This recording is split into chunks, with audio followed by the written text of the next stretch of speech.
तुम्हारे साथ दिक्कत इस जगह पर आ रही है ना कि तुम एकदम से, जो बड़े बड़े लोग हैं, बड़ी हस्तियों से मेरा तात्पर्य ये है कि जिन्होंने मेहनत करके अपने जीवन में अनुशासन को लाकर कुछ पाया है, उन सब की जीवनियों को पढ़ते हो, सुनते हो और एकदम से उसे उतारने की कोशिश करते हो।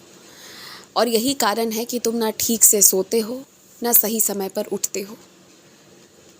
मैं तुमसे यही कहना चाहूँगा, जो तुम्हारा स्वभाव रहा है, जितना देर तुम्हें ज़रूरत है सोने की, आराम करने की, वो अपने शरीर को दो, तभी थकान दूर होगा। तुम्हें लगता है कि समय कम है, काम ज़्यादा है, पर सच कहूँ ना तो अगर उन्हीं कम समय में तुम अपना सारा ध्यान लगा दोगे ना, तो वो समय ज़रूरत से ज़्यादा है। तुम तुरंत ही काम ख़त्म करने की क्षमता रखते हो। तुम्हारी बुद्धि बहुत तेज़ है। किसी के कहने पर मत जाना कि उम्र बढ़ गया या ऐसा हुआ वैसा हुआ, इसके कारण तुम्हारी बुद्धि कमज़ोर हो गई है। ये मैं मानने को तैयार ही नहीं हूँ, ऐसा तो हुआ ही नहीं है।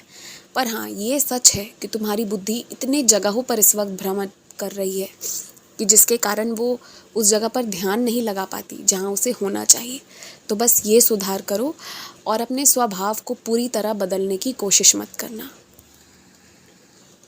जब भी मेरे मंदिर आओ, जब भी कहीं तीर्थ करने जाओ ना, तो सुंदर से जाओ। अपने बालों को संवारो, साफ सुथरे धुले हुए कपड़े पहन कर जाओ, अच्छे से जाओ, तैयार होकर जाओ।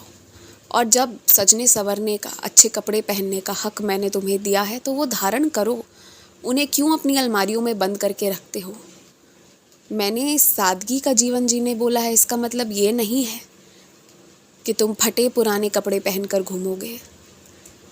सादगी के जीवन से तो तात्पर्य बहुत कुछ है, जैसे ज़्यादा दिखावा ना करना, दिखावा तो बिल्कुल ही ना करना, घमंड ना रखना, ऊंच नीच का भाव ना रखना, अपने मन को एकदम साफ शीतल इस तरह का रखना, ये कहना चाहता हूँ।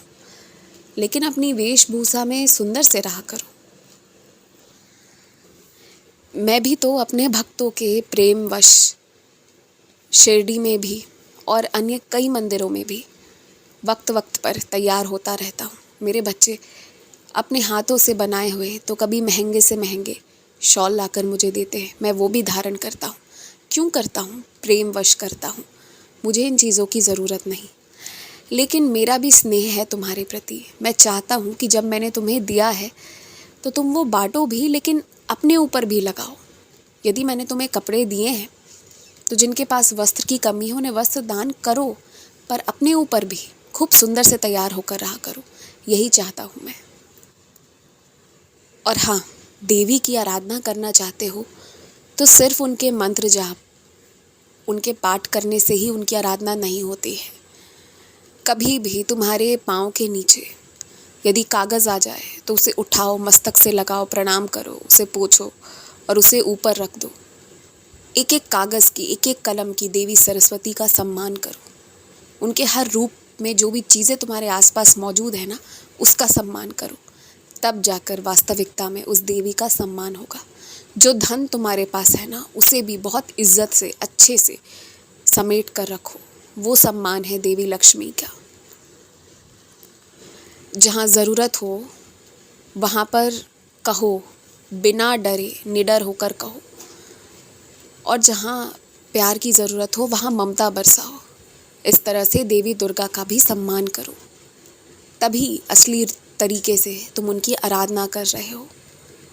मंत्र जाप करो, मैं वो मना नहीं करता, वो तो बहुत लाभदायक होगा, लेकिन उन्हें ज़िंदगी में उतारो, तब जाकर सच में लाभ होगा तुम्हें।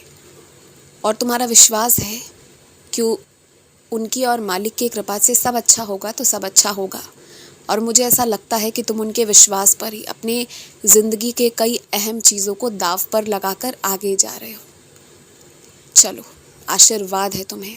तुम्हारा विश्वास, तुम्हारी उस सारे विश्वास की जीत होगी जिसके बल पर तुम आगे बढ़ रहे हो। जब भी यात्रा करोगे ना, तो ध्यान रखना कि अपना खाना और पानी लेकर जाओ, और यदि ना ले जा पाओ तो सही जगह से ही खरीदना। यदि आसपास वाला कोई देना चाहे तो मना कर देना, लेना मत।